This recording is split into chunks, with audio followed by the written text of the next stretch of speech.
Hello നമസ്കാരം എല്ലാവർക്കും December ഡയറീസിൻ്റെ പുതിയൊരു വീഡിയോയിലേക്ക് സ്വാഗതം. ഇന്ന് ഞാൻ വന്നിരിക്കുന്നത് എൻ്റെ കണ്ണൂർ ഭാഷേൻ്റെ പെരുമ പറയാനാണ്. ഞാൻ കണ്ണൂർക്കാരി ആയതുകൊണ്ട് തന്നെ നിങ്ങൾക്കൊന്നും അറിയാത്തതും അറിയുന്നതുമായ പല പദപ്രയോഗങ്ങളും ഞങ്ങളുടെ നാട്ടിലുണ്ട്. അത് നിങ്ങൾക്ക് കൂടി ഒന്ന് പരിചയപ്പെടുത്തി തരാമെന്ന് വെച്ചിട്ടാണ് വന്നത്. ഇതിൽ പലതും നിങ്ങൾക്ക് അറിയുന്നതായിരിക്കാം, അറിയാത്തതായിരിക്കാം. എന്നാലും ഇനി എനിക്കറിയാത്ത പലതും അല്ലെങ്കിൽ ഞാൻ മറന്നുപോയ പലതും നിങ്ങൾക്ക് എന്നെ ഓർമ്മിപ്പിക്കാനും പറ്റും. അപ്പോൾ നമുക്ക് തുടങ്ങാമല്ലേ? എൻ്റെ മനസ്സിൽ ഓർമ്മ വന്ന കുറച്ച് വേർഡ്സ് ഞാൻ എഴുതിയിട്ടുണ്ട്. നമുക്ക് ഓരോന്നോരോന്നെ നോക്കാം. ഒന്നാമത്തേത് സ്വീപ്പാക്കുക. ഓനെന്നെ സ്വീപ്പാക്കി എന്നല്ല എന്നൊക്കെ പറയുന്നത്. സ്വീപ്പ് എന്നുള്ള വാക്ക് പരിഹസിക്കുക അല്ലെങ്കിൽ കളിയാക്കുക എന്നാണ് അർത്ഥം. അടുത്തൊന്നാണ് പുതിയാപ്ല. ഇത് കൂടുതൽ നമ്മൾ മുസ്ലിംസിനാണ് പറയാറ്. നമ്മൾ ഹിന്ദുക്കൾ ആണെങ്കിൽ ആ പുതിയ ചെക്കൻ അങ്ങനെയൊക്കെയാണ് പറയുന്നത്. പുതിയാപ്ല എന്ന് പറയുന്നത് ആരോ മണവാളൻ അല്ലെങ്കിൽ വരൻ എന്നർത്ഥം. അടുത്തത് മീത്തൽ. മീത്തൽ കൊപ്പര ഉണക്കാനിട്ടിനി എന്ന് വെച്ചാൽ മീത്തൽ എന്ന് വെച്ചാൽ മുകളിൽ നിന്ന് അർത്ഥം. മുകളിൽ എന്ന് പറഞ്ഞാൽ അതിപ്പോൾ എവിടെയാവാം, തട്ടിമുറല്ല. ഇപ്പോൾ നമ്മൾ ടെറസോ അല്ലെങ്കിൽ എന്തിനാ ഇപ്പോൾ മേശേൻ്റെ മീത്തലുണ്ട് എന്ന് പറഞ്ഞാൽ മേശയുടെ മുകളിലുണ്ട്, അതാണ് മീത്തൽ. ഇനി തട്ടിമുറം അല്ലെങ്കിൽ മേൽക്കൂര എന്നർത്ഥം വരുന്ന അട്ടം. നമ്മൾ അട്ടം നോക്കിയിരുന്നു എന്നൊക്കെ പറയില്ലേ, അട്ടം. നിന്നെ നല്ല പാങ്ങുണ്ടേ. പാങ്ങ് എന്ന് വെച്ചാൽ ഭംഗി എന്നാണ് അർത്ഥം. നല്ല പാങ്ങുണ്ട് അല്ലെങ്കിൽ ഭംഗി, ചിലപ്പോൾ നല്ല അടിപൊളിയായിട്ടുണ്ടെന്നുള്ള അർത്ഥത്തിൽ വരാം. ഇപ്പം ഇന്നത്തെ സദ്യ എങ്ങനെ ഉണ്ടായിരുന്നു വെച്ചാൽ നല്ല പങ്കുണ്ടായിനി എന്ന് വെച്ചാൽ, അല്ലെങ്കിൽ കല്യാണം എങ്ങനെ ഉണ്ടായിരുന്നു നല്ല പങ്കുണ്ടായെന്ന് വെച്ചാൽ നല്ലതായിരുന്നു. അങ്ങനെ ഒരു നല്ലത് അല്ലെങ്കിൽ ഭംഗി എന്നുള്ള അർത്ഥമാണ് പാങ്ങ്. ഇനി തുന്ത.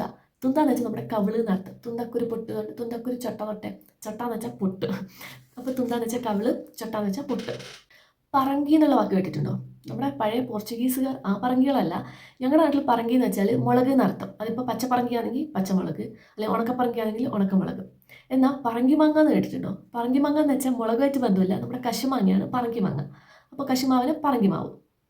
കരിങ്കണ്ണ് എന്ന് വെച്ചാൽ എന്താ? കരിയുള്ള കണ്ണ് എന്നാണോ?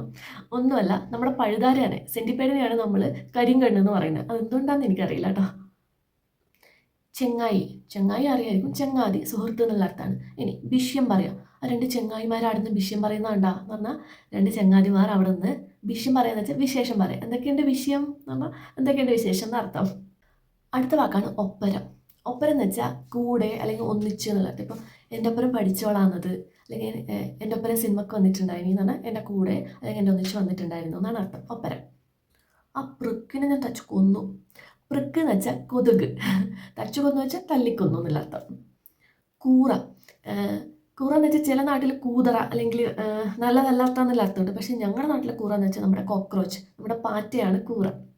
ഇനി എല്ലാ കണ്ണുകാരുടെയും എപ്പോഴും ചോദിക്കുന്നത് ഓർത്തു എടുത്തു എന്ന്. ഈ ഓർത്തു എടുത്തു എന്നൊക്കെ പറഞ്ഞ അർത്ഥം എവിടെ നിന്നാണ്?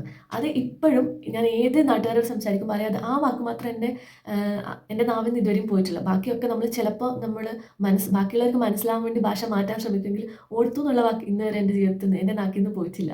ഓർത്തു. പൈക്കൾ എന്നൊക്കെ പറഞ്ഞാൽ പശു എന്നർത്ഥം. എന്നാൽ പൈക്കുക എന്നുള്ള വാക്ക്, എനിക്ക് പൈക്കുന്നു എന്ന് പറഞ്ഞ അർത്ഥം എന്താ? അവിടെ പശുവല്ല, എനിക്ക് വിശക്കുന്നു എന്നാണ് അതിൻ്റെ അർത്ഥം. പൈച്ചിട്ട് കഴിയുന്നില്ല എന്ന് പറഞ്ഞാൽ വിശന്നിട്ട് വയ്യാന്നർത്ഥം. ഇനി കുറച്ച് പാത്രങ്ങളെ പരിചയപ്പെടാം. കയ്യിൽ. കയ്യിൽ എന്ന് വെച്ചാൽ നമ്മുടെ കയ്യിൽ നല്ല അർത്ഥം. കയ്യിൽ എന്ന് വെച്ചാൽ നമ്മുടെ തവി. തവിയാണ് കയ്യിൽ. ഇനി പിഞ്ഞാണം. പിഞ്ഞാണം എന്ന് വെച്ചാൽ നമ്മുടെ പ്ലേറ്റ്. പിന്നൊന്നാണ് ബോണി. ബോണി എന്ന് വെച്ചാൽ നമ്മൾ അതിൻ്റെ ആക്ച്വൽ വേർഡ് ചരുവം എന്നൊക്കെ പറയുന്ന ആ ഒരു പാത്രമാണെന്ന് തോന്നി ബോണി. ഓൻ്റെ മംഗലം കൂടാൻ പോകുന്നു. ഓൻ്റെ മംഗലം എന്ന് വെച്ചാൽ ഓൻ്റെ എന്ന് വെച്ചാൽ അവൻ്റെ, മംഗലം എന്ന് വെച്ചാൽ കല്യാണം. ഇനി തിരിയുക. തിരിയുക എന്ന് വെച്ചാൽ നമ്മളിങ്ങനെ തിരിയുക എന്നല്ല, നമുക്ക് മനസ്സിലാവും. അതെനിക്കൊന്ന് വേറെ കുറേ നാട്ടിൽ അങ്ങനെ ഉണ്ട്. എനിക്ക് അവൾ പറഞ്ഞ ഒട്ടും തിരിഞ്ഞിട്ടാ എന്ന് വെച്ചാൽ എനിക്ക് അവൾ പറഞ്ഞ ഒട്ടും മനസ്സിലായിട്ടില്ല എന്നർത്ഥം. തിരിയുന്നുണ്ടോ എന്ന് വെച്ചാൽ മനസ്സിലാവുന്നുണ്ടോ? നീ എന്തിനും ബൈരം കൊടുക്കുന്നത്? ബൈരം കൊടുക്കുന്നതെന്ന് വെച്ചാൽ എന്താ പറയുക, ഒന്നും കൊടുക്കുന്നതല്ല. നമ്മൾ എന്തുകൊണ്ടാണ് കരയുന്നതെന്നാണ് ചോദിക്കുന്നത്. നീ എന്താ കരയുന്നതെന്ന്. നീ എന്തിനാ ബൈരം കൊടുക്കുന്നത് എന്ന് വെച്ചാൽ കരയുക. അത് ഓൻ്റെ അടുത്ത് ഞാൻ എങ്ങനെയെങ്കിലും കഴിച്ചിലാവട്ടെ എന്ന് വെച്ചാൽ നമ്മളെങ്ങനെയെങ്കിലും രക്ഷപ്പെടുക എന്നല്ല അർത്ഥം. അല്ലെങ്കിൽ ഇപ്പോൾ ആ ഒരു വലിയ കാര്യത്തിൽ നിന്ന് ഓൻ എങ്ങനെയോ കേച്ചിലായിട്ടാണ് വന്നത് എന്ന് വെച്ചാൽ അവിടുന്ന് എങ്ങനെയോ രക്ഷപ്പെട്ട് വന്നതാണ് അർത്ഥം. പിന്നെ എന്താണ്, നിങ്ങൾ പലതവണ കേട്ടിട്ടുണ്ടാവും ചാടുക എന്നുള്ളത്. ചാടുക എന്ന് വെച്ചാൽ നമ്മൾ ജമ്പ് എന്നുള്ള അർത്ഥമല്ല, കളയുക എന്നുള്ള അർത്ഥം. അതൊന്ന് പൊട്ടസാനം നീ എടുത്ത് ചാടിയേ, അത് ചാട് അല്ലെങ്കിൽ അത് ചാടിയിട്ട് വേണേ എന്ന് പറഞ്ഞാൽ അത് പോയി കളഞ്ഞിട്ട് വേണം, കളയുക എന്നുള്ള അർത്ഥമാണ് അവിടെ.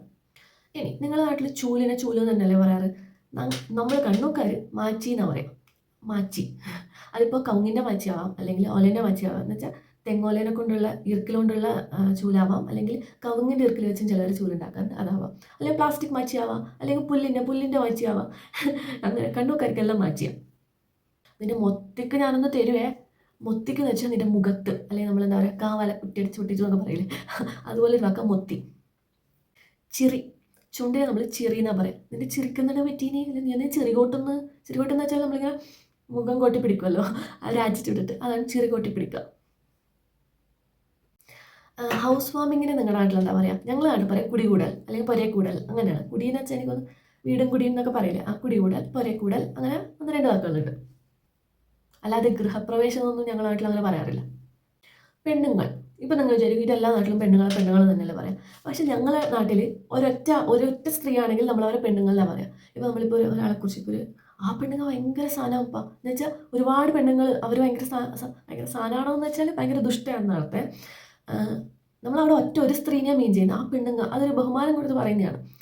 അതുപോലെ ആണുങ്ങളെ ആണെങ്കിൽ നമ്മളങ്ങനെ ആണുങ്ങെന്ന് പറയും. ആണുങ്ങെന്ന് വെച്ചാൽ ഒരാളും ആവാം. വീട്ടിൽ ആണുങ്ങൊന്നും ഇല്ല എന്ന് വെച്ചാൽ അവിടെ ചിലപ്പോൾ ഭർത്താവ് ഒരാണ് മാത്രമേ ഉണ്ടാവും. നമ്മൾ ആണുങ്ങൾ പെണ്ണുങ്ങൾ എന്നുള്ള ബഹുവചനത്തിലാണ് പറയാം. പിന്നെ അല്ലെങ്കിൽ അവരെ ബഹുമാനം കൊടുത്തിട്ട് ഓറ് എന്ന് പറയും. ഇപ്പം അത് പണ്ടത്തെ ആൾക്കാർക്ക് ഇപ്പം ഭർത്താവ് എവിടെയെന്ന് അന്വേഷിക്കുന്ന ആരോടെങ്കിലും ഭാര്യ പറയുന്നത് ഓറ് പുറത്ത് പോയിനി അല്ലെങ്കിൽ ഓറ് പണിക്ക് പോയിനി, അത് അവർ എന്നുള്ള ചുരുക്കിയിട്ടാണെന്ന് തോന്നി ഓറ് എന്നുള്ള വാക്ക് വന്നത്. ഇത്രയൊക്കെ വാക്കുകളാണ് എൻ്റെ മനസ്സിൽ ഓർമ്മ വരുന്നത്. നിങ്ങൾക്ക് ഓർമ്മയുള്ള ഏതെങ്കിലും വാക്കുണ്ടെങ്കിൽ കമൻറ്റ് ചെയ്യാം. Thank you.